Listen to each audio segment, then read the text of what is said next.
Hi everyone. Thank you for joining so promptly.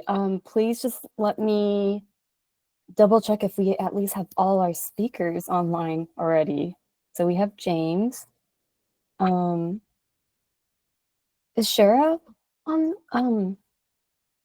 in the meeting yet? Yes? No?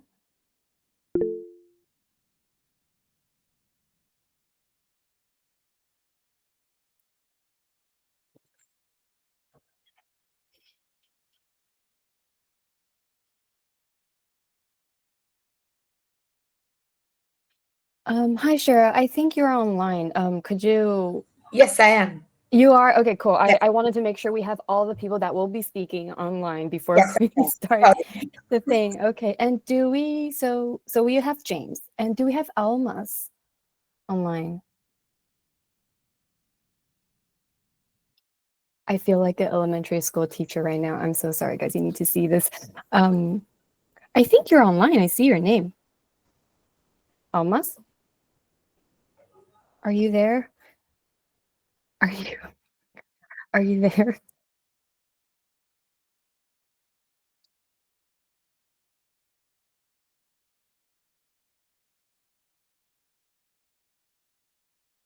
Lulu, could you help make sure if one of our presenter is online and if she's able or he's able to talk?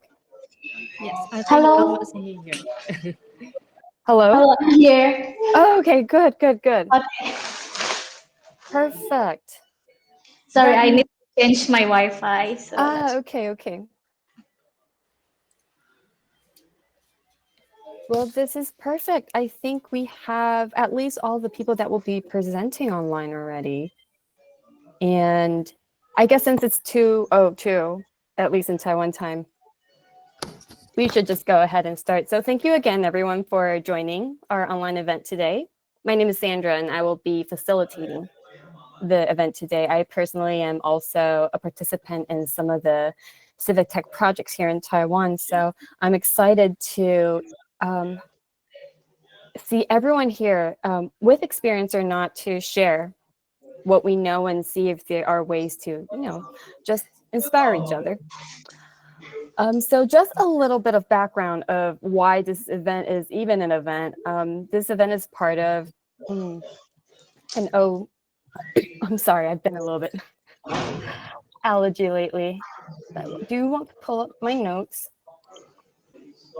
So this event, as you probably already know, is related to the Open Government Partnership, the whole initiative, and it has been founded in 2011 and has been an OGP. I will be referring to Open Government Partnership as OGP from now on. And OGP has worked with a lot of different countries to advance open government. So the methods and strategy have become more valuable guidelines worldwide, shared on the internet to a lot of other people, kind of providing directions on how to make governments more open.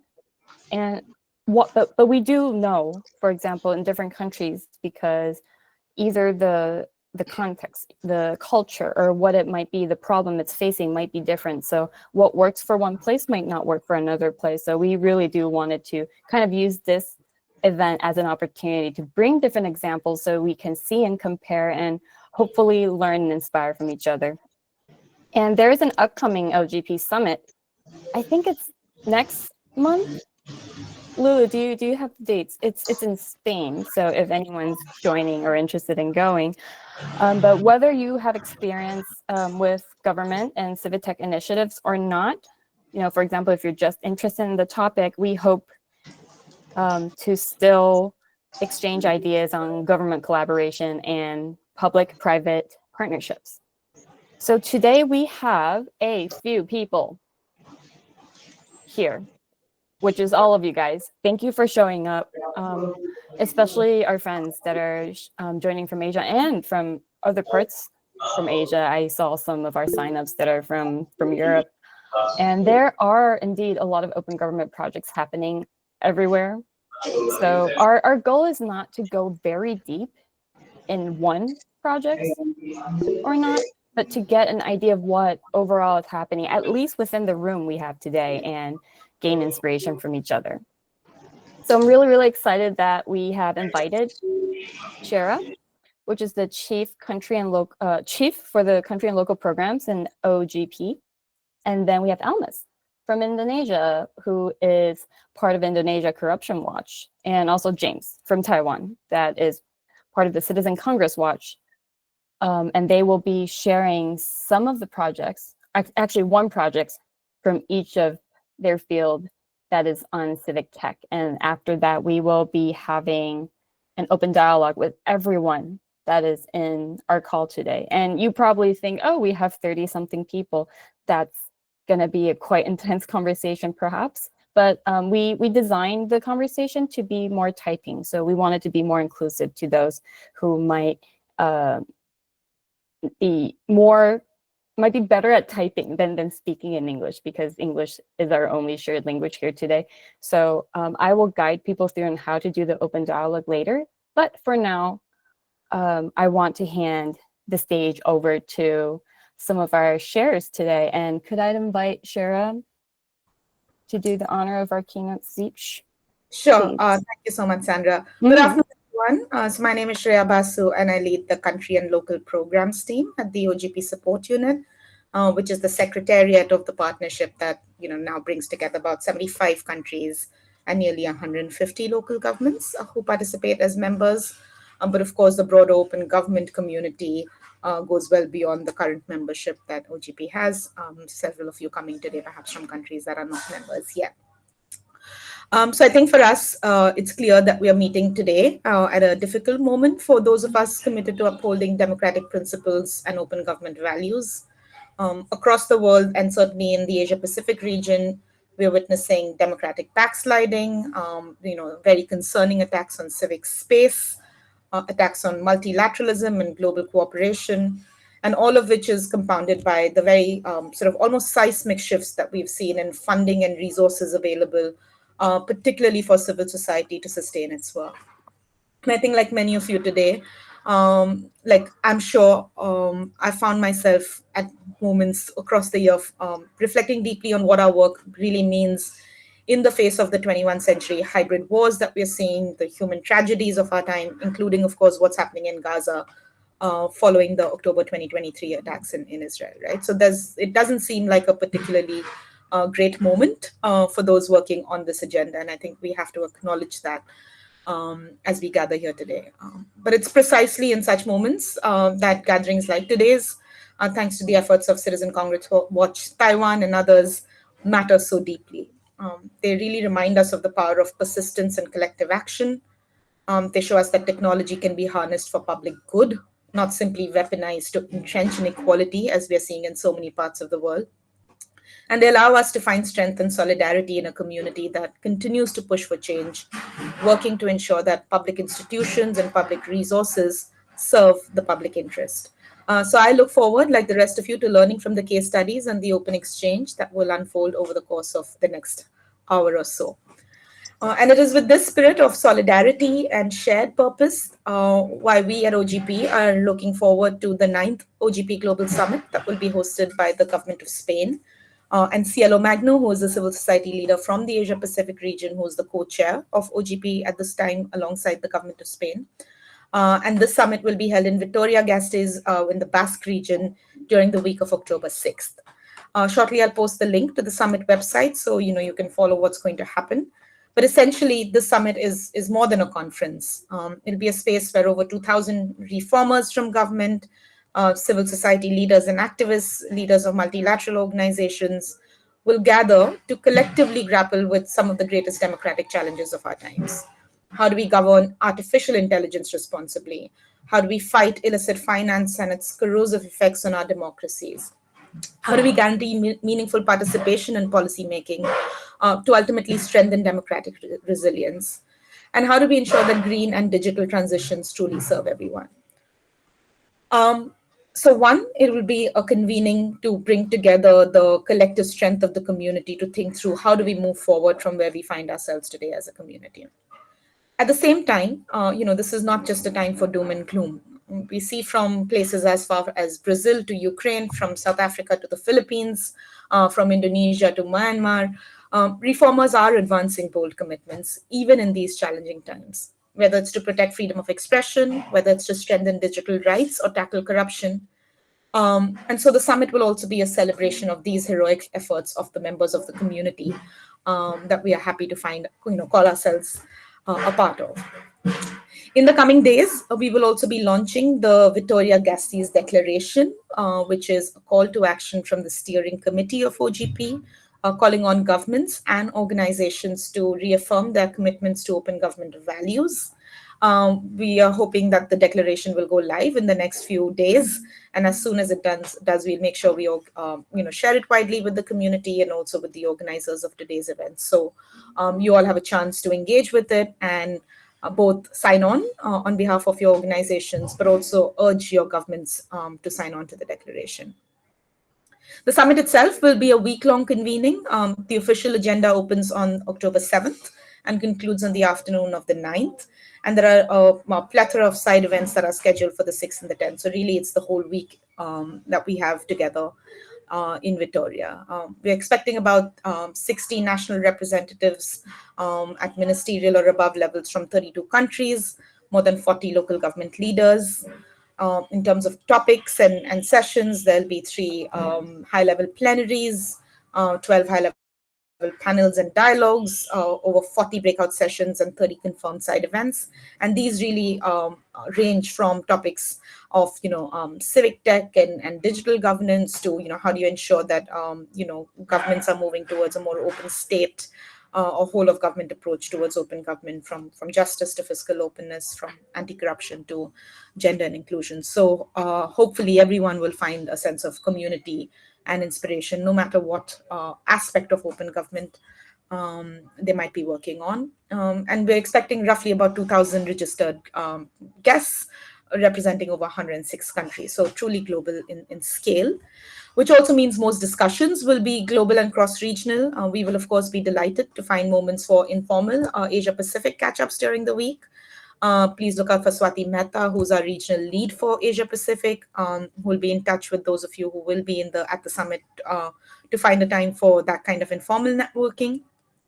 We, of course, know the effort it takes to travel such distances and navigate complex visa processes. And so we are very grateful to those who are planning to make the journey. The Basque Country, we are told, was chosen deliberately, not only to highlight the vital role of local and subnational leadership on this agenda, but also because it will offer not just food for thought, but we are told an unforgettable culinary experience by our hosts. So we certainly hope that you will find community, inspiration, and opportunities for collaboration there, leaving with your minds, hearts, and yes, your stomachs full. Of course, we also recognize that not everyone today, but also who's gathered here today, but also part of our wider regional network, will be able to attend in person. That's why we are grateful for this gathering that's been organized by CCW in preparation for the summit or on the road to the summit. And from the support unit side, we will organize an online debrief afterwards to connect those who were there or who go to Victoria with those who cannot, so that in this way, the seeds that are sown at the summit can take root and grow into very concrete ideas, actions, and collaborations across our wider community. So thank you for being here. It's our honor to be part of this discussion today, and a big thanks for all that you do to keep the spirit of open government alive in Asia and around the world. Thank you. Yay, thank you, Shira. Shira, for you were mentioning about the declaration thing earlier. For the people who are not able to attend and learn more, would they be able to find more information about it on the website? Yes, so it's not yet launched. We are preparing for launching the declaration, and the idea is that it will stay open. It opens obviously before the summit, and it will stay open for a few weeks after. And it's not just for the summit participants to sign on, but it is for governments and organizations across the community to sign on. So even if you're not in Spain, you can ask your governments and your organizations to sign on and express support. Yes, of course. So people, be on the lookout for the declaration information. Thank you so much. And I hope I don't make our speakers feel rushed, but we are on a time schedule. So I'm going to jump right ahead. And Almas, did you wanted to share your screen? that I can share with you. So Almas has over a decade of experience in political and public service reform in Indonesia, and she currently is the acting coordinator of the Indonesia Corruption Watch and is leading, which is a leading civic society organization dedicated to anti-corruption and democratic governance. Her work focused on driving change through evidence-based research, policy advocacy, and public engagement. She enjoys leading and participating in initiatives that expose political corruption, promote legislative reform, and strengthen accountability mechanism in election and public service delivery. So with that said, I want to welcome Almas to share her project with us, and I'm going to stop sharing my screen so you can share yours. Sounds good? Okay. Thank you.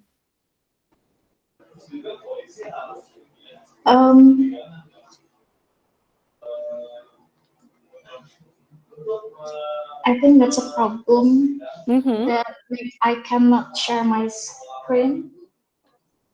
Can I share it to Lulu so Lulu can help me to show my presentation? Yeah, of course, of course. Yes. Mm-hmm. How about as we try to figure this out, let's switch the order. James, would you mind if you start sharing first? And as we figure out almost for your slides, you can go after No James. problem. Mm-hmm. All right, so let me introduce James as well. So James is part of Citizen Congress Watch. So Citizen Congress Watch is a Taiwanese nonprofit organization dedicated to enhancing legislative transparency, accountability, and public participation. In his role, James oversees international affairs and policy development, coordinates efforts to evaluate legislative performance and bridge connection between civil society and lawmaker. Well, in my opinion, they really did a good job trying to bring what's going on in the Congress in Taiwan and show people what's going on to kind of translate that for both sides. And with experience in advocacy and civic education, he plays a key part in shaping strategies for, well, first of all, electoral observation, second, legislative oversight, and third, institutional reform. So with that, well, James has a very specific initiative that he has been working on lately, and he will be sharing that with us. So please, James, the floor is yours. Hi, thank you, Hendra. Thank you, Surya, to join this quick dialogue. So currently, I'm working with Reader. It's one of the digital media, and also working with the Further Reach Foundations in German. So this is not a program only created by CCW, actually co-hosted with 3 organizations. So this project is not, we already finished. This is what we want to do the end of this year. So our topic will be enhancing the budget transparency through the citizen participation and data innovations. So first, I need to show in very quick, friendly introduction about CCW. So CCW, you can see the name Citizen Congress Watch. So actually, we're just we call us the Parliamentary Monitoring Organizations, PMO. We're focusing on monitoring our parliaments. So CCW was established 2007. So we right now compose with the 48 organizations. So we're trying to oversee the Congress and use the evaluations. So the evaluations, we were trying to get public attention. And every session, we will select the outstanding MPs, and also who performs not that well, we will call them still under observations. So right now, we have more than 51 indicators to evaluate our MPs. So if you are interested, please email me or ask me any questions. I would love to introduce the 51 indicators, or you can use the QR code to find how we explain the indicators. And also, please refer to our official website. You can see another further information if you are interested about monitoring the parliament. So let's go back. Why we want to transparency our budget process.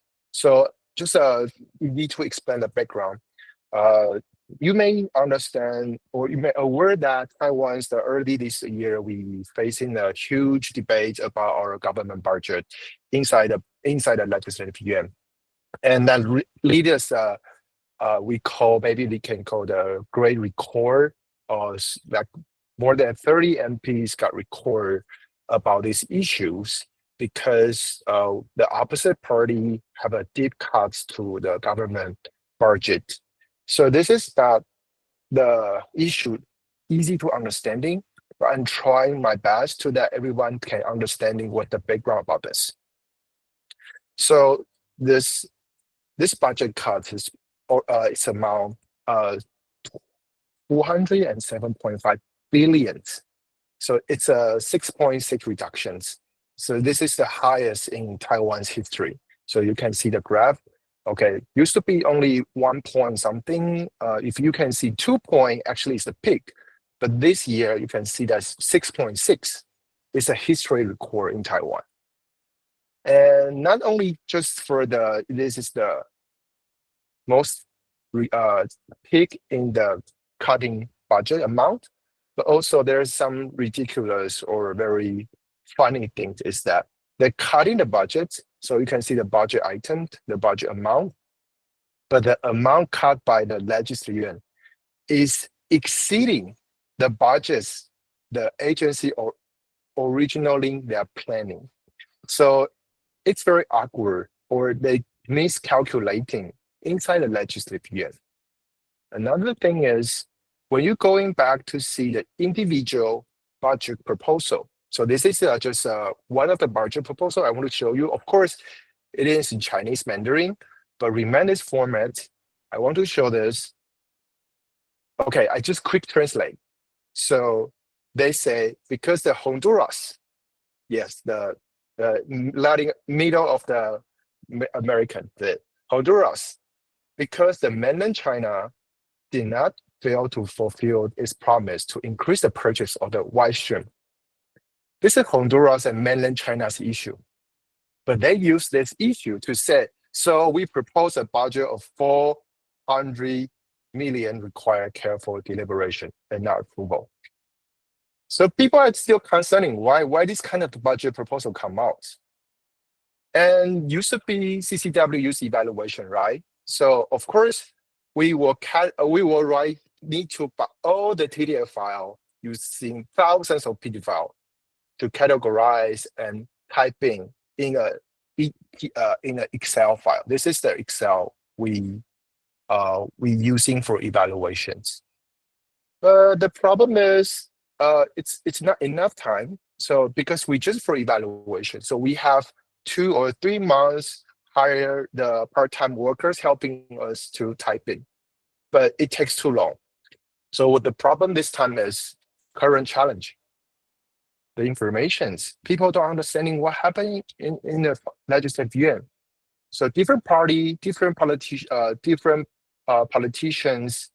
right now become social media influencers. They're trying to squeeze their comments, telling the people, oh, it's which party's problems, why the budget deliberation is so terrible. It's not our fault. It's because other parties' fault. So that's polarize the public discourse and social divisions. So people, citizens just using the politician to support and become post and try to against each other in the social media. Okay, so, but right now, still have some citizens, they are very rational. They want to see, okay, because all the documents should be uploaded in the website in legislative yuan. So they're trying to find the original proposal in the legislative. The problem is because it's so high barrier for them to grab the data.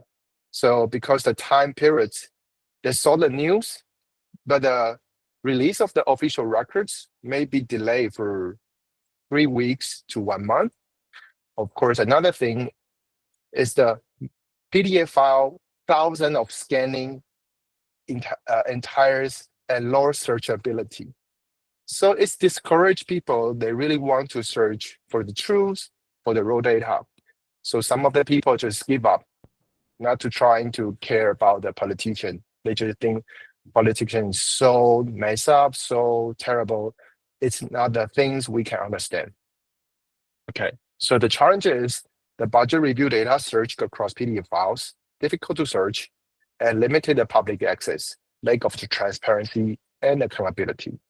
And we try to reinforce the public distrust in the budgeting process. Okay, so purpose, we try to transform a PDF file into structured, searchable data. And we think about, because right now, 99 Taiwan citizens use the Line for the communication app. So we're trying to build a user-friendly platform and a Line bot that people can enjoy, participate the work, what we have or what we done, and reduce the technical barriers and strengthen the cross-sector collaboration for CCWC NGO. And we have the media, its reader, and we have GovZero civic tech communities. It's a cross-sector collaboration together. So the object is we will try to develop a live bot, a platform to encourage citizen engagement and also the open reuse. So we will discover one live bot and a database and platform. Okay, we didn't finish yet. It's just a sitemap. So for that platform, every citizen can use our platform to see each proposal. You can switch the year. You can also express your mood features. For example, Honduras cannot sell the white shrimp to China. It's not our business. You can say your mood, happy or not happy with that budget bill, and categorize. And also we have search functions on that platform. And we trying to visualize the area that legislator who cutting or who frozen the budgets. So with the individual legislator, what's the cutting or freezing status? We can distinguish by year, and every legislator represents such a bubble with the bubble size corresponding to the amount cut or frozen. It can also be switched to the number of proposals, in which case the bubble size represents the count.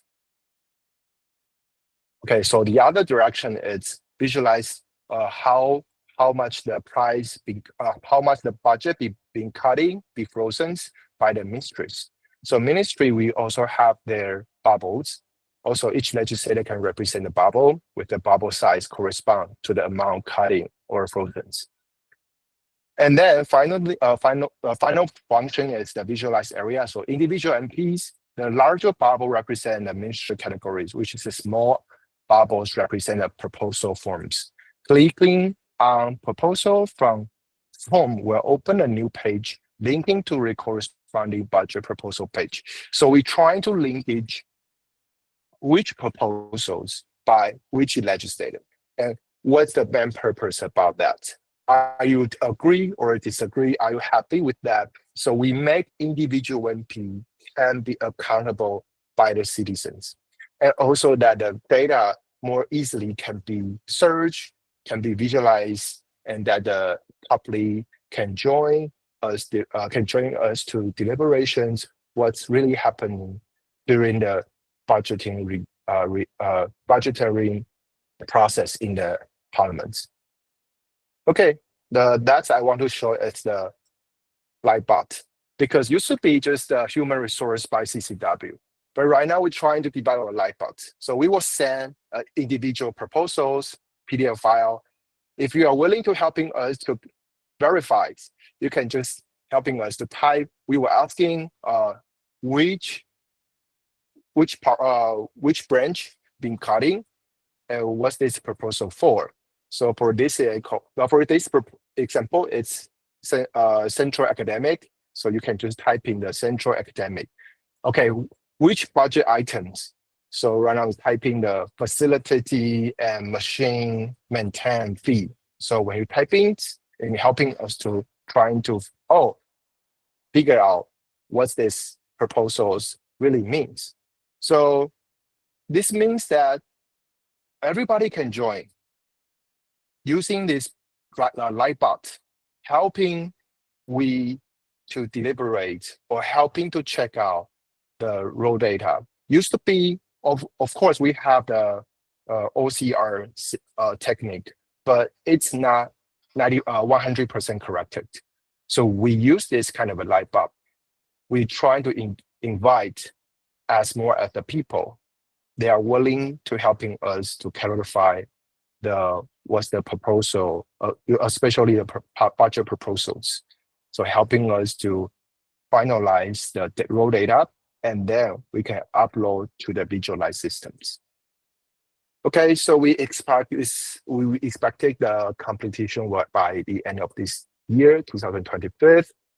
So the show's conclusions, it's a long-term vision because CCW used this for our evaluation for many years, but it's not so friendly with the users or the citizens. So right now, Reader Join continues a data-driven journalism. They're helping us to develop this kind of platform and design the light box. So we want to ensure the sustainable development, turning the project into a key infrastructure for democratic oversight in Taiwan. Thank you, everyone. This is my presentation.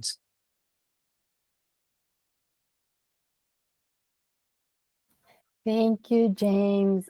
Before we move on to Almos, I wanted to ask if people have any questions. You can either type them out, I already see a question, or you can also raise your hand to do so. So Shaji here is asking, did you consider using paperless NGX? I don't know what that means. And paperless AI or paperless GPT as an option?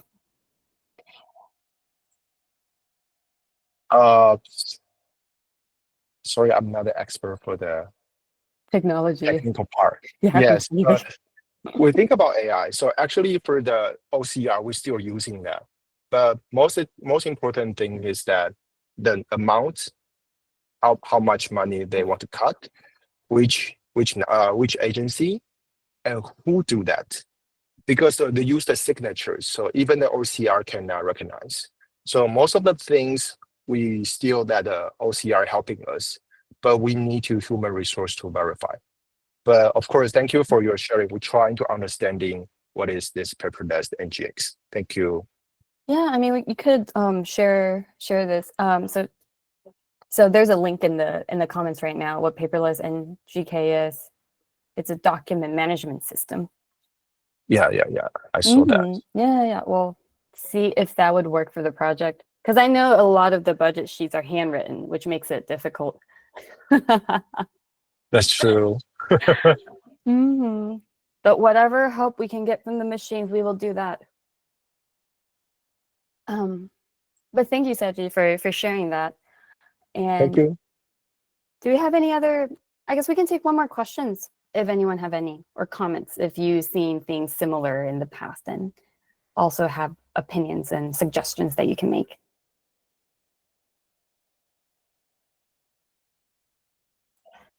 Thank you, John. So John asked, hi, James, great work, good job.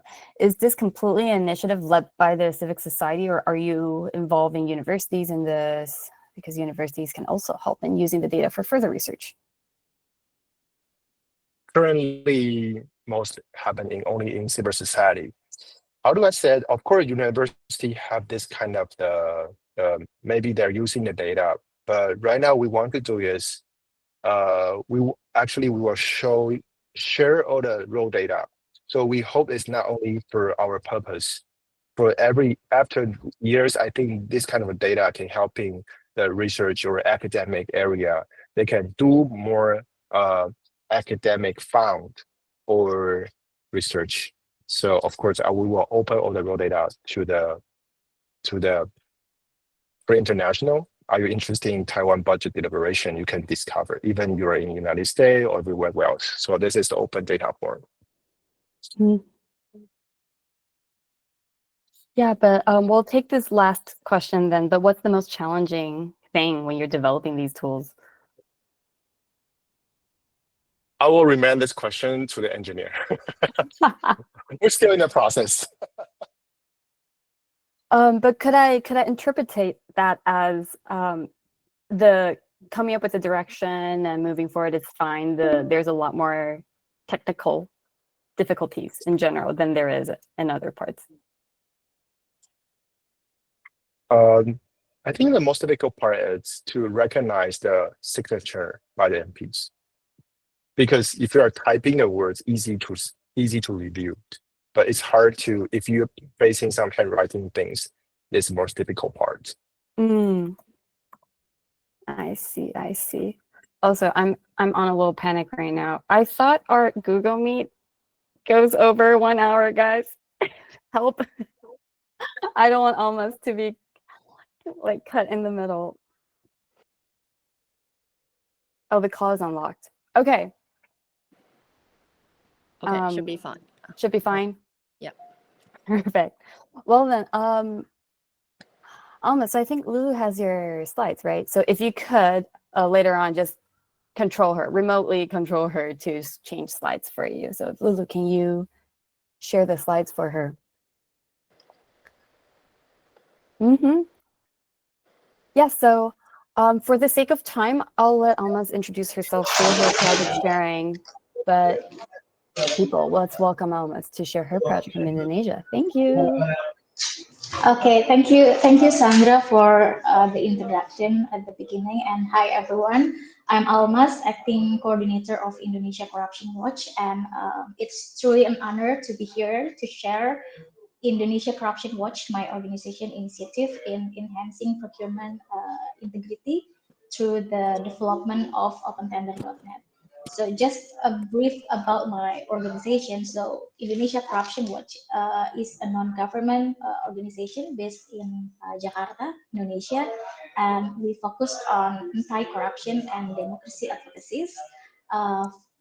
It's founded by pro-democracy activists shortly after the Reformation 1998, following the fall of Suharto era.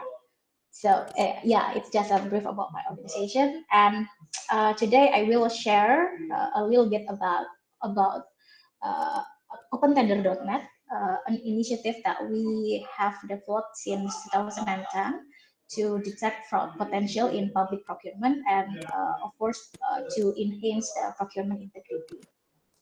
Sorry. Okay, so can you next slide, please? Sorry. Okay, so I will start by showing why OpenTender.net is important, and public monitoring in procurement is also very important in Indonesia. This picture shows that procurement integrity is not only a technical issue, but a matter of public safety. And these are schools and hospitals, places that should be safe and fully functional for the public. But because of corruption, we see buildings that are unsafe, unfinished, not safe, and also very poor quality. So Indonesia Corruption Watch think that when procurement fails, it is not only money that is lost, but also trust, safety, and even lives. So we started OpenTender.net by examining the corruption in procurement data, and the question popped up. So what can civil society do to contribute in solving this problem? Next. Next. And we answered this question by develop the OpenTender.net. So a simple theory of change of OpenTender.net is we try to enhance the transparency, to enhance the participation, public participation in monitoring the procurement, and also to enhance the integrity. So it can be said that OpenTender.net is an open access platform for public and government to oversight the procurement. In OpenTender.net, we try to integrate the data, start from the planning, procurement in planning stage, and also in provider selection process, the track record of provider, procurement provider, and also ownership of the procurement providers. And we try to complete this website by add PFA, or potential fraud analysis. So the PFA is try to detect the fraud with 7 risk indicators. I will explain the indicators further after showing a brief about this OpenTender.net. Next.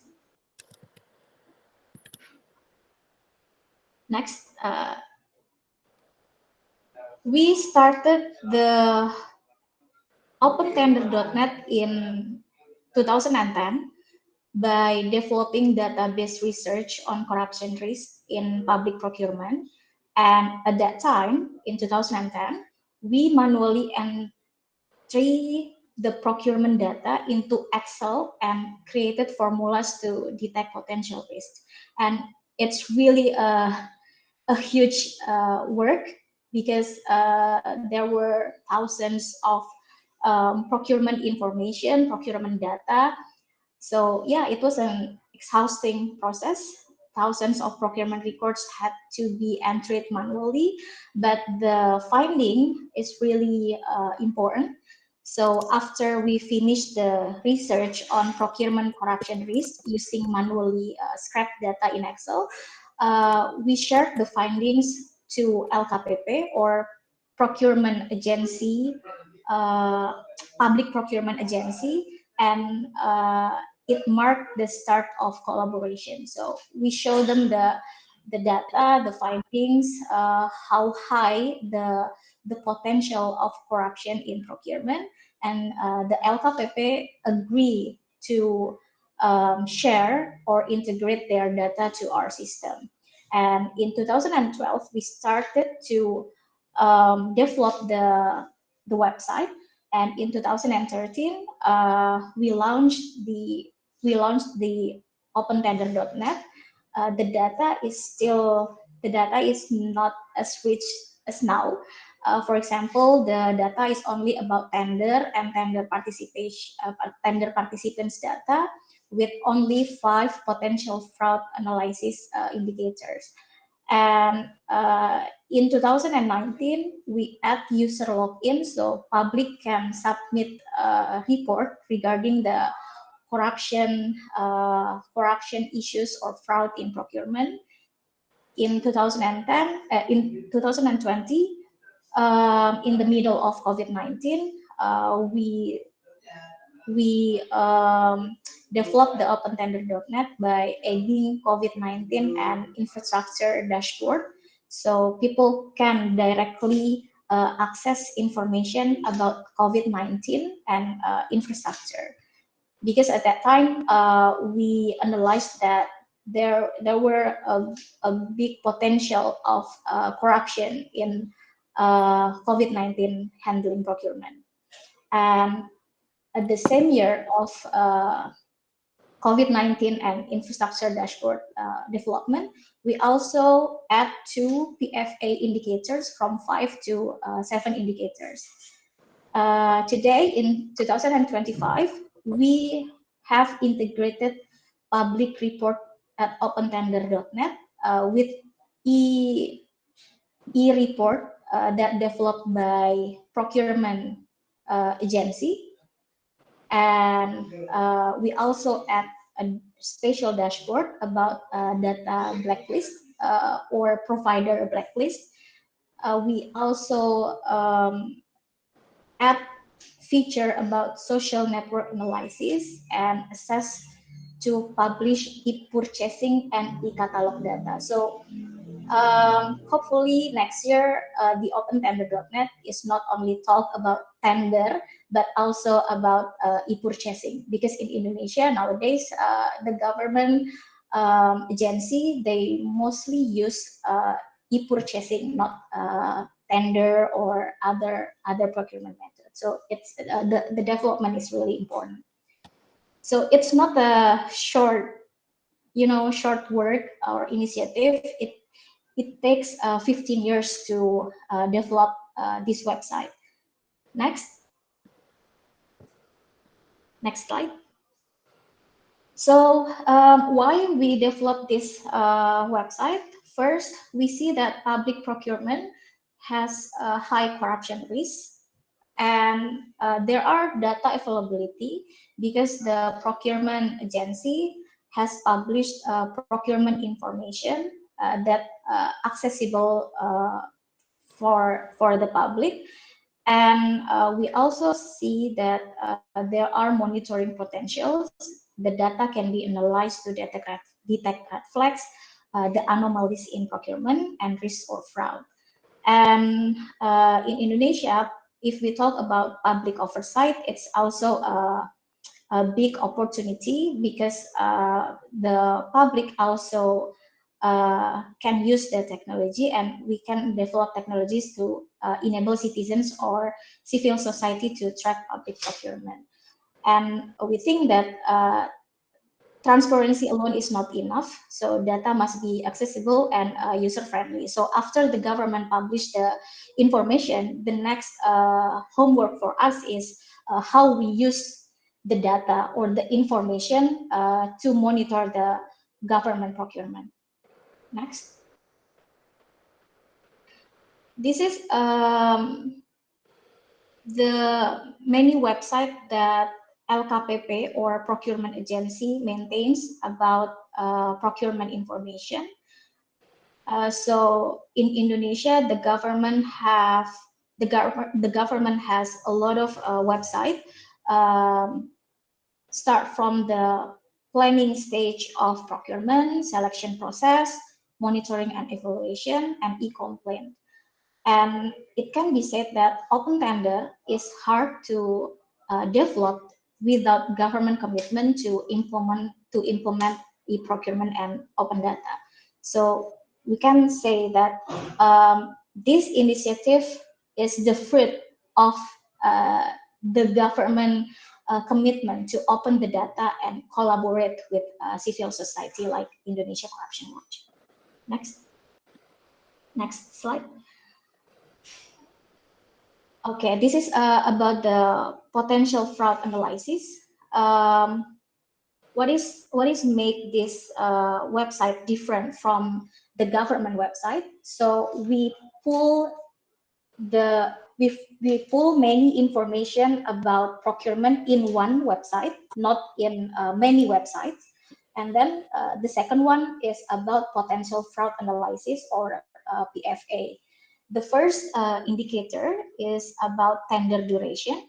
So this is the gap between the tender announcement and supplier selection. So the shorter the period, the higher the PFA score. And then the second one is contract value versus bidding price. So the closer the contract value to the bidder's estimated price, the higher the risk indication.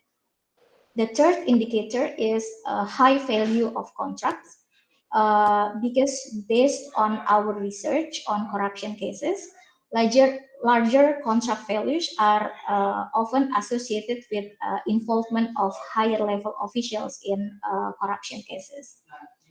The fourth indicator is end of year procurement.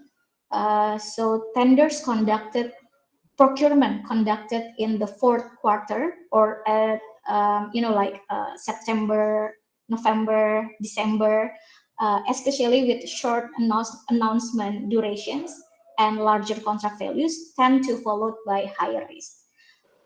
The fifth indicator is about repeat winners. So when the same company repeatedly wins tenders within the same year or even at the same time, it raises the red flags, the scores. Last year, we tracked a company that won 5 major tenders across Indonesia, in West Indonesia and in East Indonesia, with a total value of nearly 1 trillion rupiah.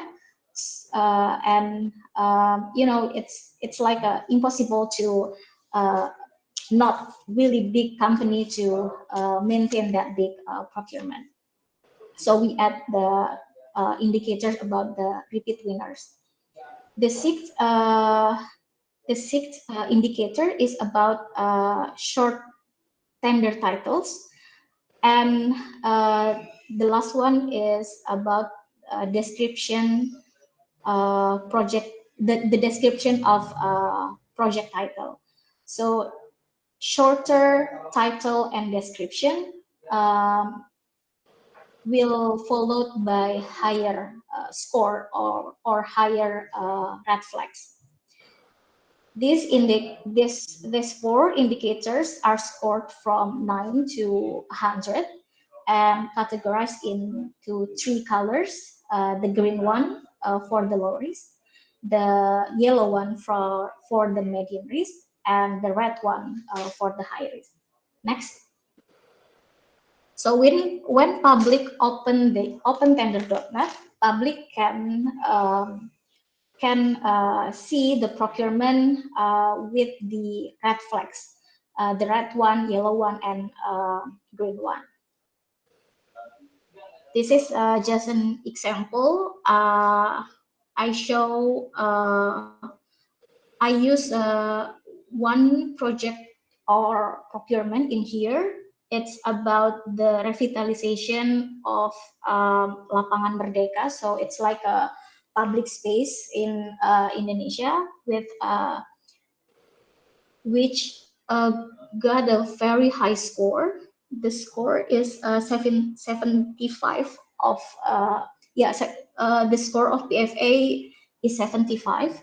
The score is high because the value of the contract and then repeated winners, the duration between announcement and provider selection process, and then the short description of title and tender description. So that's why this project got a very high score. Next. In opentender.net, public also can track the supplier track record. So public can see one providers how many procurement that the providers got in year. With access to procurement information, including supplier selection results, so we can track and show how many tenders supplier has won within a year, or even offer a longer or even over a longer period. For example, like we want to know how many tenders that a provider won in 5 years. So we can put the year that we want to know, and the data will pop up. Next.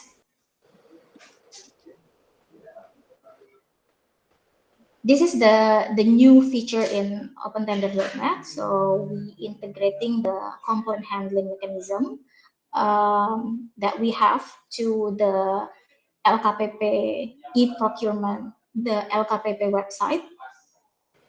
Next. And also about social network analysis. So through this, we try to show the affiliations of companies or the company owners. This relates to the government commitment on beneficial ownership disclosure. So, but I have to say that the data is not yet complete, but the process has started and we are working on it. So the data is still limited. Last slide, I think. So beyond open tender, we also working on public participation in to push the public participation in monitoring the procurement, and also not only the public but also the government internal auditors, or in Indonesia we call it APIP. So Indonesia Corruption Watch, we make a project, for example, like training how public can use the opentender.net, and do monitoring or investigation about the procurement. We also make a competition to attract public interest in monitoring the procurement, and also join action with, for example, like a journalist club, and then together with the government internal auditors and so on. Other things that we do to enhance the commitment in procurement integrity is also we provide a training session and provide assistance to government internal auditors. First, to introduce data-driven audits using OpenTender.net and conduct case handling mechanism standard operational procedures. So they exactly know what they have to do after they receive a report from the public regarding the procurement corruption or other kind of fraud in corruption. So through these initiatives, ICW want to not only enhance the transparency on procurement, but also public participation in monitoring the procurement. That concludes my presentation, and thank you very much for your attention. Back to Sandra. Oh, thank you. And I see questions immediately. I think it's Wana. If you could please. Someone raised their hand. Was that an accident? Yeah, one is from Indonesia Corruption Watch. Is actually the person in charge if we talk about OpenTender.net and about the development of initiatives in ICW. So if Wana want to add information about the website, please. Mm-hmm. Well, if anyone have any questions, please ask, but I am taking complete privilege of being the monitor to ask my question. Like 15 years is a really long time for developing something, and that makes me so curious. For example, how did you make that sustainable for at least 15 years in terms of people and money?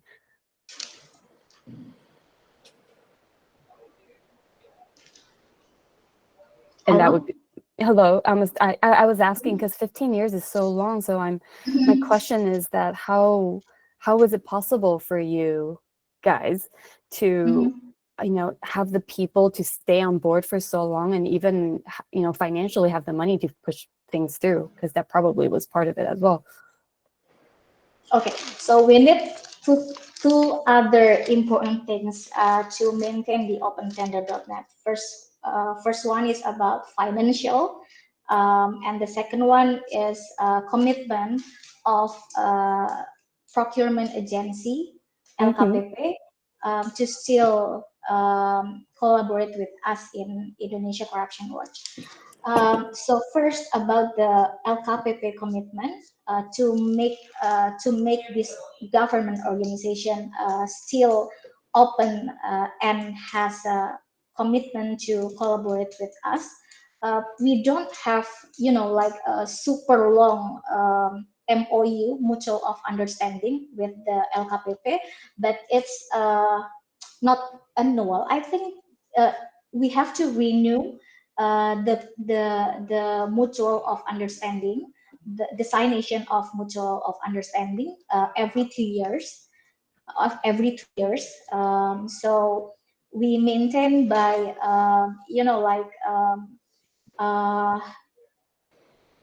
lobby them about what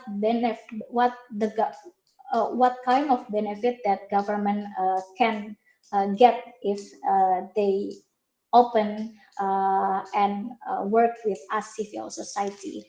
For example, I forget what year. I think about around 2 or 3 years ago, we just won an award in open government award regarding the procurement transparency, and it is that award is the fruit of the collaboration between ICW and the procurement agency.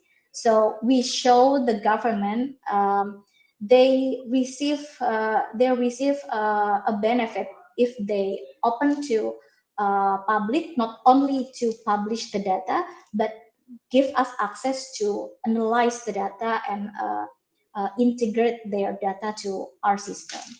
So that's the first explanation about how we maintain long collaboration with the LKPP. And the second one about financial, it is very hard question or because we are still we don't have a secure finance strategy to maintain the OpenTender.net, but because our organization think that this is a very important initiative to maintain with or without the project. So yeah, we just try to minimize the cost to maintain this platform. I Maybe see. Juana can explain more about the financial strategy or other strategy regarding the OpenTender.net. Yeah. Oh no, thank you. But that is so cool. I see also other questions. I want to also prevent us from spending too much time going to details, because that is maybe we can always have another time to have an even more in-depth conversation. But also we do have like a more open floor discussion after this. So let's take one more question before we move on to our next section, if that's okay with you, Alma. So Shaji here asked, how easy was it to get LKPP on board?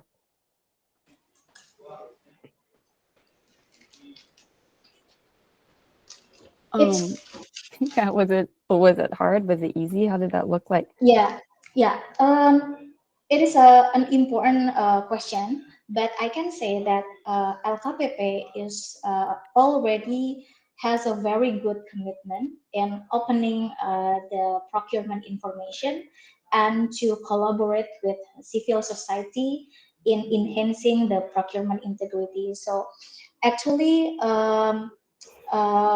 for now, after we already developed OpenTender.net over 15 years, it is not a big issue, I can say, to ask them to still joining our commitment or our initiatives, because they already see and get the benefit when they collaborate with the civil society.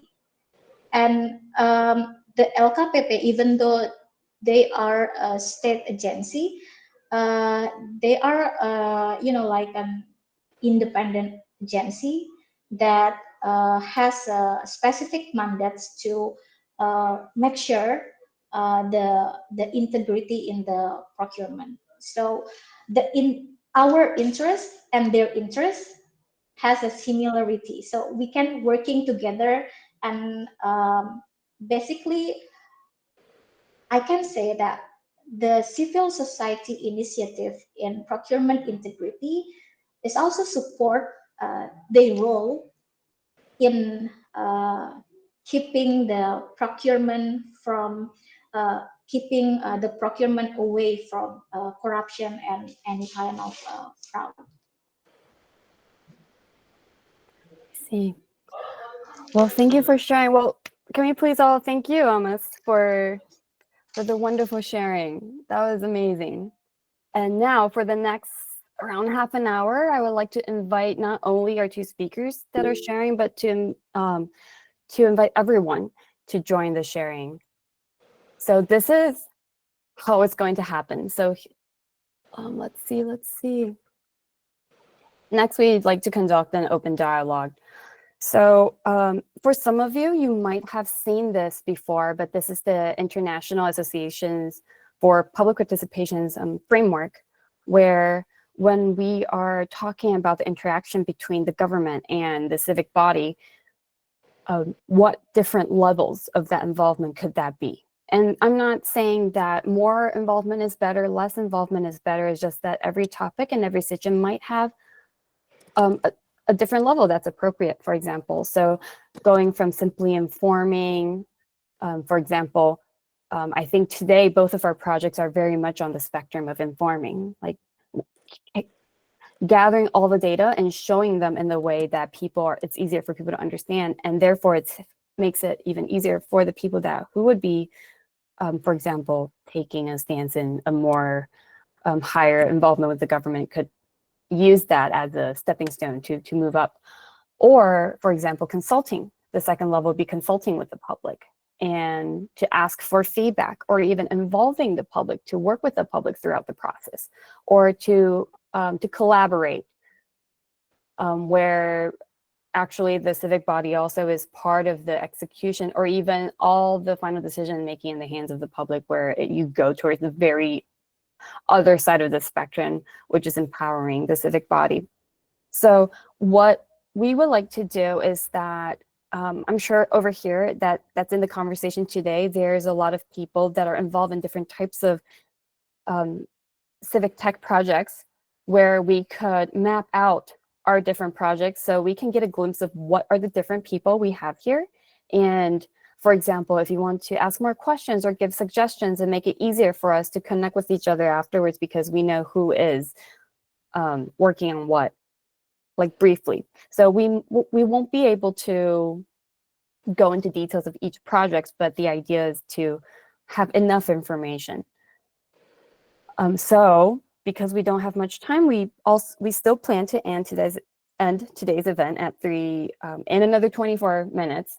So it's okay we don't go into detail. Just make sure if you are sharing a project, make sure you leave enough hints, or if you have questions and stuff, you make it clear for the people. And because we might not have time for everyone to talk, we will all be typing later. So you might still hear me talk, but we will be doing that. So I would like to invite all of us to join a Figma Jam board, which is, you can access it through a website. I will be sharing that in our Google Meet here in call messages, but you also have the link in your email if you received an email about this event. You don't need to have an account to join this Figma board. I see a lot of you guys joining in.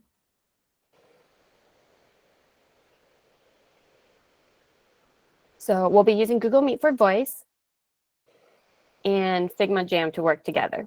I will not be sharing my screen, by the way. You will have to join Figma Jam board to see everything. So if you could go to the in-call messages, and there is a link that you could join. I see 13 people in here. 14. So for those of you who have never used Figma Jamboard before,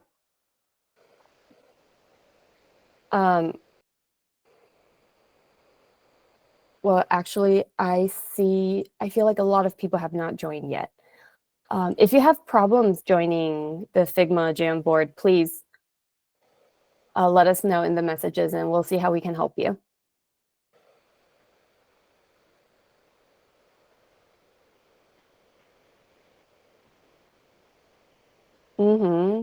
Yes, you might be loading. Actually, you know what I'll do? I'll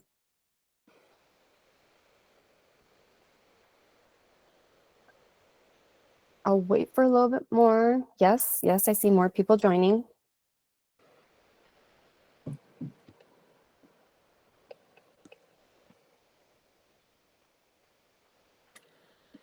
Okay, so I think there are going to be still a few people slowly joining, but I want to do this first.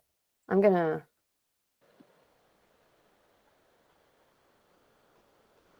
I'm going to force everyone to follow me and see what I'm saying. So just a few quick tips. So we will mainly, this is an online whiteboard that we are all using. And as you can see all of our mouses just moving at each other. So I like to invite people to practice using this first. And what we would do is I would like to ask everyone who is in Figma Jamboard to take a piece of this purple Post-it notes, copy it, and write down where you're from, what's your name, 3 things about you, and if you have a contact information. And if you have, in the past, worked on any civic tech project, oh no, this is, please also copy one of the yellow Post-it notes and put that under your name so that people know what kind of projects you've been involved in. Sounds good?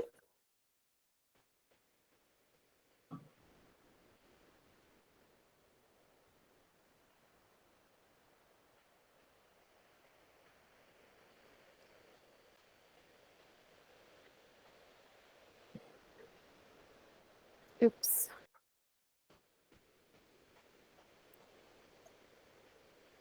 Oh no, someone deleted the template.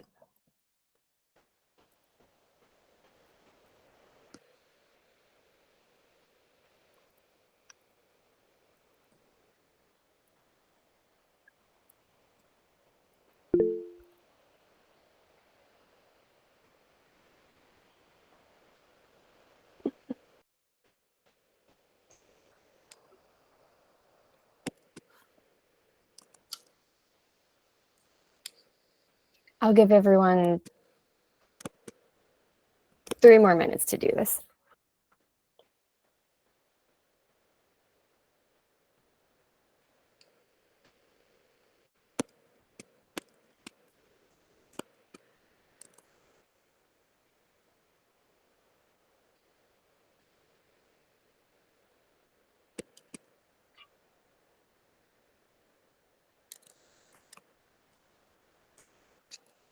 Oh, and Almas, if you're still, if you were able to make it to the Figma board, I wrote your project for you that you shared today.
Mm-hmm.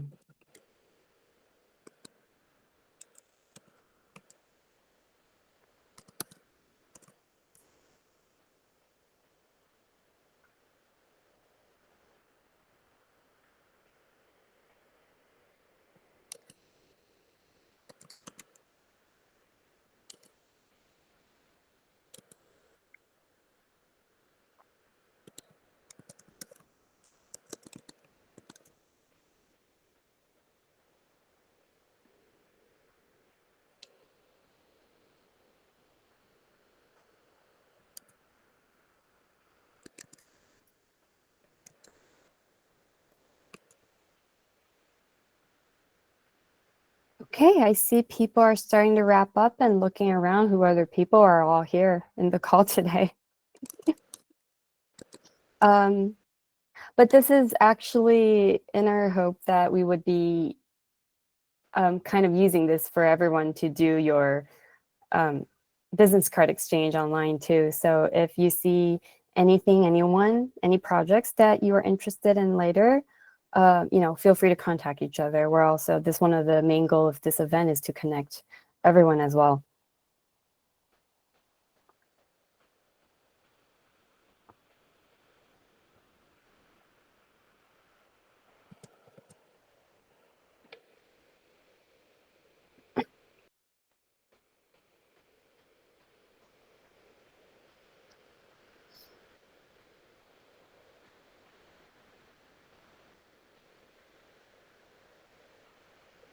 But okay, so next thing we like to do is actually to slowly move, copy and paste all our different projects.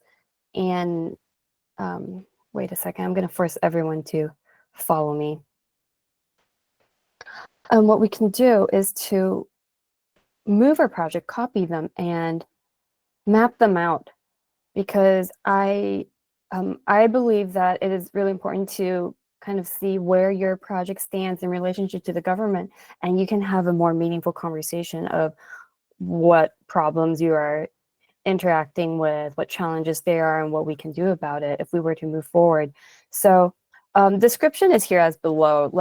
We just listed things out, and we're putting as many projects on the board as possible. So let's copy all the different things we have here and paste it over to the right side. And as you're pasting over, ask yourself, this is not your relationship with the civic body, in terms of project, but this project's relationship with the government. So for example, what James was just sharing earlier, I would still probably categorize it as informing the civic body, even though he is involving the civic body to help with the process of building the database, right?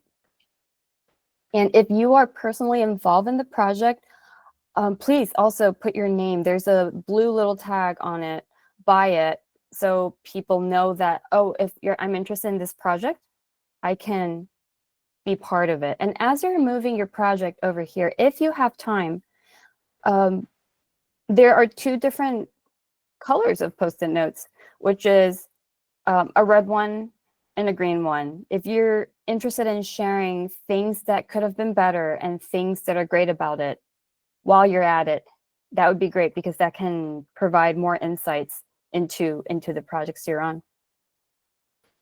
So let's spend about 10 minutes doing that.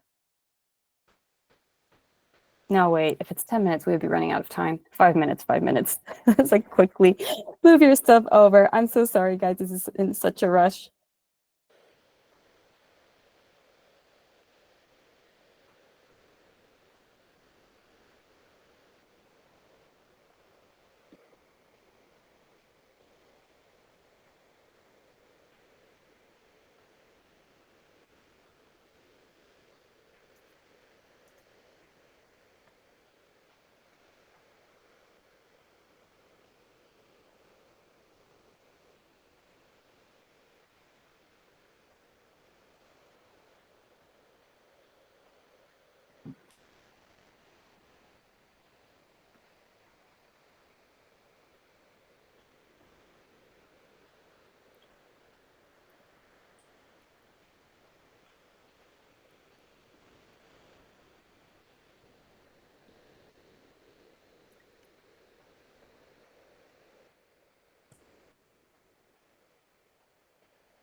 It's interesting, but also makes sense that most of the projects fall under the inform spectrum. I'm going to make more space for everyone to put things down.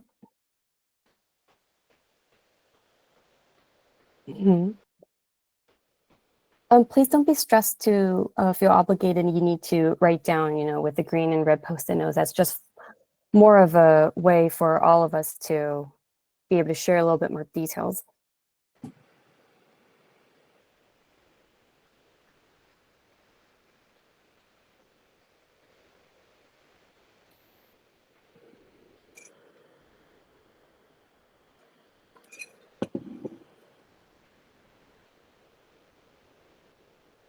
And for those people who are kind of not busy sharing your projects, you're just here to look at projects, I have a blue Post-it note for you that you can go look around, see if there's anything you want to give suggestions, ask questions. If you have something relevant you want to show them, do it.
Stop moving that. All right, people, don't panic. I'm moving the board. I'm gonna lock it so it doesn't move around.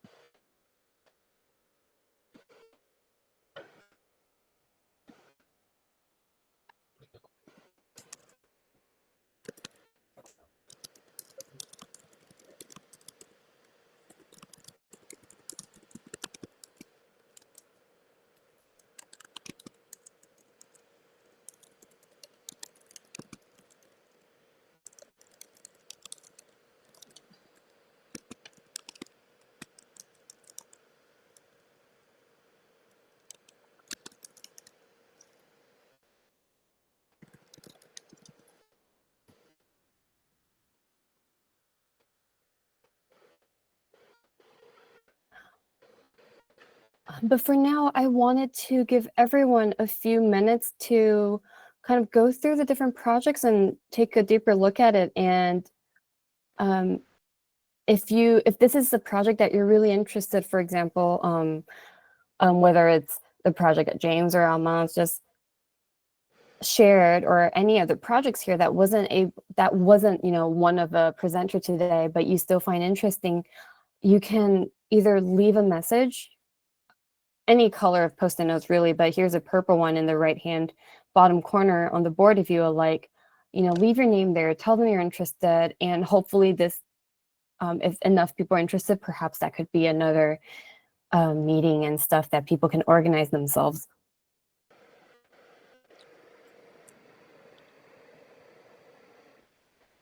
And this board will be open for you, and you do have the link.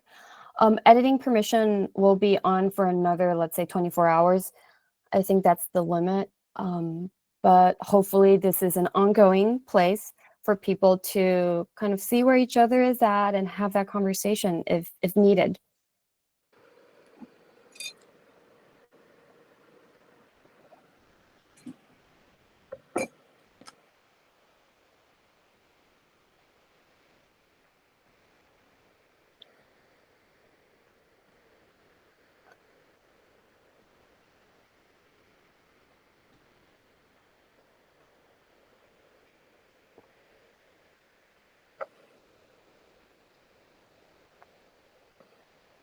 But as we are coming to an end of our online time today, I would like to, how about we do this?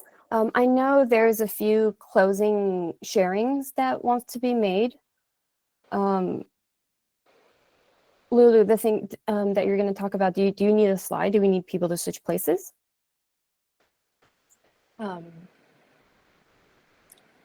Yes, but actually I'm just going to share briefly about an event what happening around OGP Summit.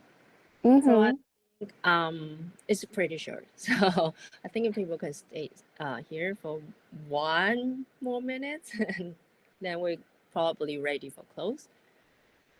Yeah, because I was thinking if the closing doesn't need that more slides, then we could probably do the closing here in Figma Jam. I can screenshot the slides over here, and then we'll end the event, but people can still continue to stay here if they want to look around. Yep. You mean I screenshot the page to Yeah, everyone? yeah, just throw it in Figma Jam, so we don't have to move around. Yeah, actually this is so people can still see the Figma. So I just shared the slide here. I'll screenshot for you for people who doesn't want to move to Google Meet. Yeah, so we will have this one final sharing of the event, everyone, and then afterwards you're free to go, you're free to stay, do whatever you want. The online space is still yours. But yes, Lulu, please share. Yeah, so as Shreya shared in the beginning, there is a OGP Summit will coming soon, I think 2 weeks later. Yes, it's in Spain, and the agenda already announced, so everybody can see the agenda and getting know what kind of open government and open parliament topics will be discussed recently. So although I know like maybe most of us will not attend, but sometimes by just reading the agenda will be provide us more idea about what will be happening. But for like Taiwan team, we are digital democracy team. We are members from Taiwan civic tech communities, and also a member from Wikimedia Taiwan, and also collaborate with the Ministry of Digital Affairs in Taiwan. That we will going to collaborate with CCW, and also the OpenNet Korea, having this side event during the OGP Summit. So we are also thinking to open the online engagement platform. So, and if you are interested about this, we can also click the link or scan the QR code to get into the event page and getting know more about it. And also, as we mentioned about Civitech and how to use the tech tool today and how to make the government and parliament open, actually there is a cross-country hackathon happening since 2019. In the beginning, it is organized by the Civitech communities from Japan, Korea, and Taiwan. But now it's also the Southeast Asia partner will join. And this year, the most unique part is not just the hackers and civic participants. There's a lot of government and civil servants also join this hackathon together to getting know how to actually work with each other through the data and through the digital tools. So there will be this Facing the Ocean hackathon again next year. So maybe it is another opportunity to invite government partner and us, civic participants, to join together to push further about how to use tech tools in the open government initiative. So basically, that's my closing. Hi, by the way, I'm Lulu. I'm the one that keep connecting you and to bothering you about all information. So I will also sending out the follow-up email, so you still can keep entering the Figma and get more information about what we can do after this gathering. So Sandra, do you want to wrap up what is your observation from the Figma? Yeah, of course. I think my first observation is that people are very tech savvy compared to all other online digital workshops conversation. I think you really jumped in and was eager to share. So thank you so much. And we really do have participants from all over the world, not only from Asia. There's even people from Germany, which is so early for you, and America, which is probably very late. And thank you, but really thank you to everyone who's trying this format out, because we were really worried that we don't know how to get as much information out of everyone if we're all speaking at the same time. So hopefully you found the last bit of it. First of all, I hope you found all of the parts of our event today useful and inspiring, but we really do hope this is a start to have more conversations and be more connected with each other. And I personally really loved all the projects that are being shared today and that are either spoken through slides or shared here on the board. So thank you again for everyone's participation, and we're sorry for going over for 4 minutes. Enjoy your time for the rest of the day, and we will hopefully be in touch. We, everyone knows where to find everyone through our Facebook board. So let's all connect later on. Thank you so much. Yes, thank you so much. Although the events officially end, but I have a question for Sandra. Yeah. Because according to what people like post here, it's like since collaboratives is not many can present here according to the project. I just curiosity why, because according to this picture, the empowered maybe is more intense way to follow public-private partnership, but we can know what kind of project can fit it. But when we talk about collaborate, it seems like harder. I was actually thinking about that earlier. Oh, by the way, guys, the event officially ended. So if you have something somewhere else you need to go, feel free. You're just listening to us talk here right now, or you can join if you want to. But I suspect that because it's a spectrum. So what we each individually define what's empower and what's collaborate might be a little bit different. So for some people, if we are looking at, so someone here from Pakistan,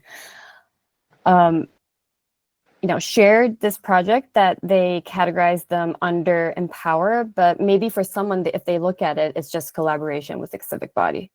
I think that's the beauty of having a framework, is after you put it on there, you can look at it and you can have conversations on what makes what.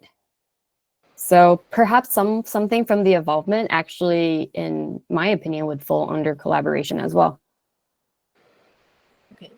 Yeah, so I think it's like the case sharing from the Indonesia Corruption Watch. For me, because the government actually involved, so I think it is probably the type of like involve the civic body type of project, because I have no time to dig into each poster yet. Yeah, or even collaborate, because earlier in Alma's sharing that she was talking about how I think it's their, oh shoot, I forget what part of the government, but they work with, there were pictures that looked, they were having workshops or meetings and talking about how this tool could also help them to audit the people from the government that are from auditing. It feels like they're potentially collaborating with the project. So I would be very curious. Yeah, but of course, like to inform the civic body, still like most of the project located here.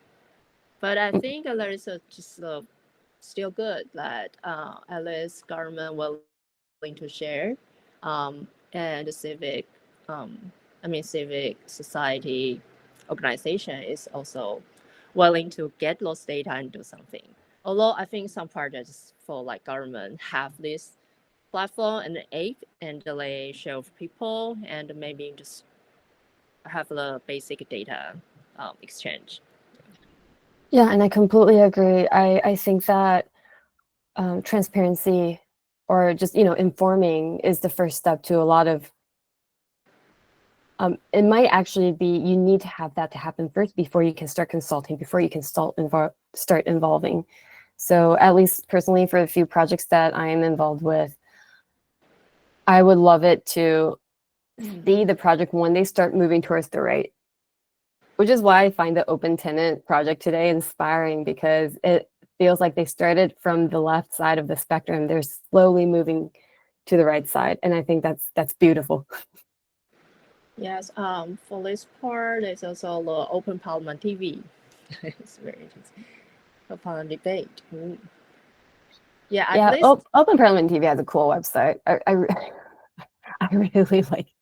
really like their user experience.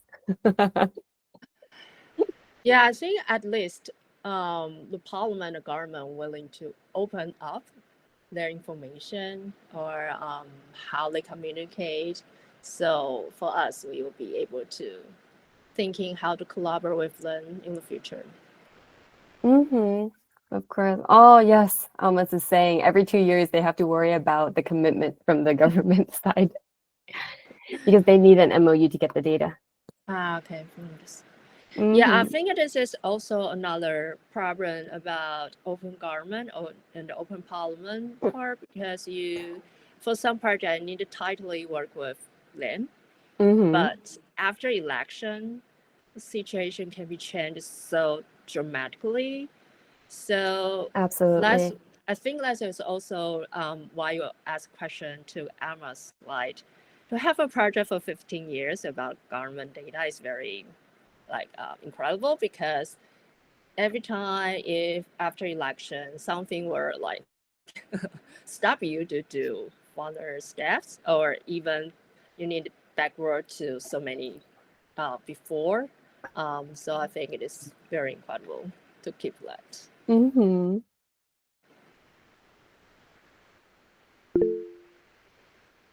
Yeah, well, Richard has something to say.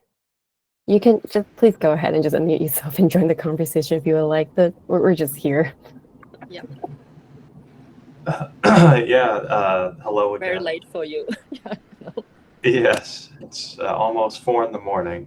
Oh, Jesus. Gonna pass out soon, I'm sure. But great to see both of you. Ijia, it's great to see you as well. Really great session. Thank you for organizing this. And Almas, amazing work. James, amazing work. Really inspired by everything that was presented today. And I wanted to talk a bit more about the MOU, actually, that's come up a few times, but is that common in Taiwan, for example, for MOUs to develop between civic tech or GovZero generated projects? And how common, Almas, in your experience, is that in Indonesia as well?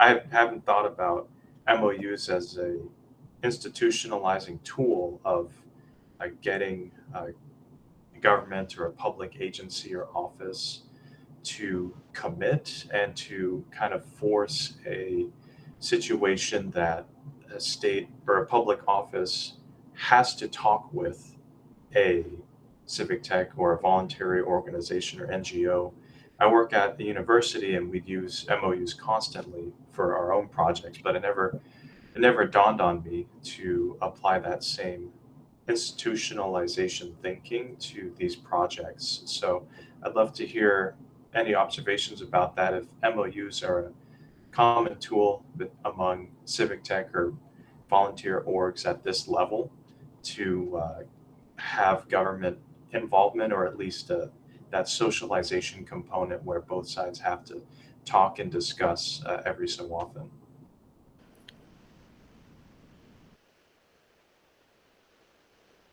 I feel like we don't do that in Taiwan, do we? If there is MOU need to be signed, that means this project probably already within the government system that it's a kind of procurement case that if a civic tech project or group willing to sign an MOU, that also mean they are the contractors of government. I think in Taiwan, that is where MOU probably will be used. To call for full open source, not a base. So I think Almas also put some more information. It's I think the MOU Almas mean here probably just for I mean both sides have the basic agreement that okay, you can use it, or I'm willing to provide some open license or open access to allow you to use it. But I think in Taiwan, there's a few cases, such as during the COVID time, there is a mask map. I think government during that time didn't provide any MOU, but they just say, hey, this is a bunch of data set about where you can find the mask. And they just release data and everybody can use it. So I think that's what happening in Taiwan. I know for that case, but I'm not sure for other type of case, because sometimes the civic tech project in Taiwan is for like a very short-term emergency project to dealing with such as natural disaster or COVID. So I think for that part, if you are not signing MOU, some data sharing or collaboration will depending on the trust between the government and civic partners. But it sounds like it's still best to have, full access, fully open. And then if you can't get that, maybe through an MOU, maybe through private connection, maybe through something.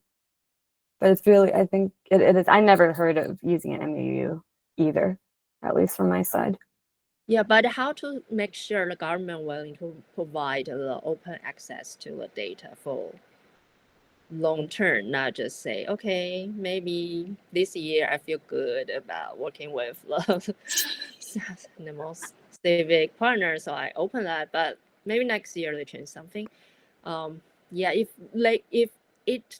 If providing open access of the data, such as procurement data and information, could be a very essential policy inside the government, I think that will provide better resource for CSO to be develop long-term projects, so they don't need to worry that to ask them every 2 years or check with them every few months, such as.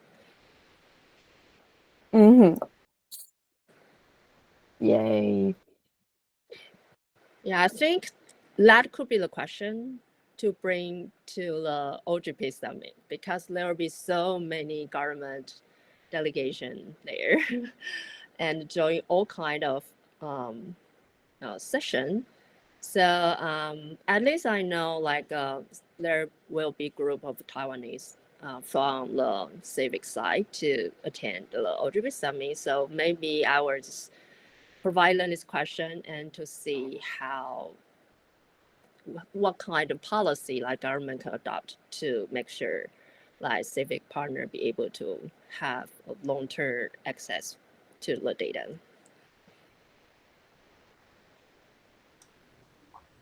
Another quick observation or thought too. Thank you, Lulu and Sandra and Almas as well for your thoughts. is about the convergence of missions that Almas mentioned, of the state agency having this independent nature of wanting to confirm or verify that procurement is done with integrity, and there's an anti-corruption element that there's kind of a natural overlapping interest. And I don't know if, so do you feel that there are agencies in Taiwan that also might have this kind of an independence establishment or interest that has a natural overlap? I guess the bigger question is how often are state agencies in that position where there is that natural interest with the civic tech group, and with if it's the case that if there's not much of that natural overlapping interest, is that another barrier that makes it difficult for a public agency to team up with a civic tech group or civil society group? So that's another very interesting element of Almas's presentation as well, that natural overlap of interests.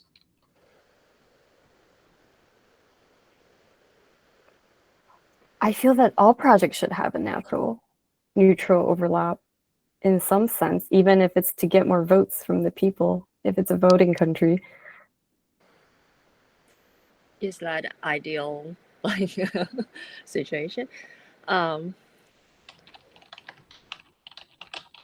Because, for example, I know I heard, and I don't know if Erica is still online yet, but from the Open Parliament TV from Germany, last time they shared with us is that they,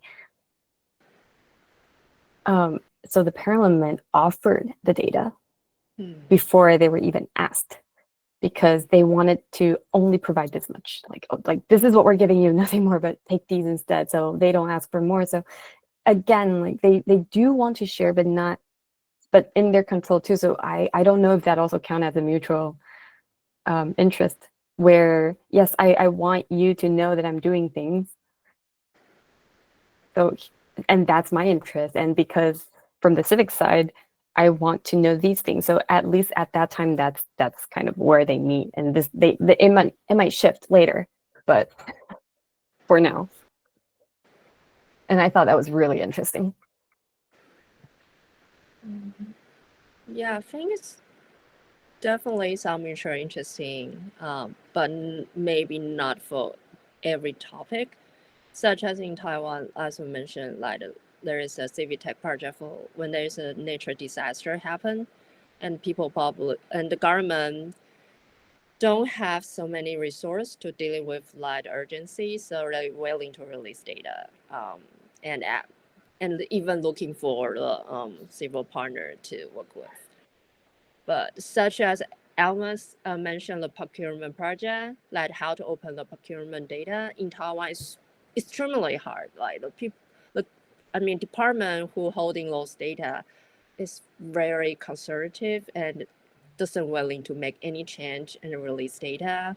So for that part in Taiwan, like civil society works so hard to excellent to open the procurement information, but there's no any progress for that.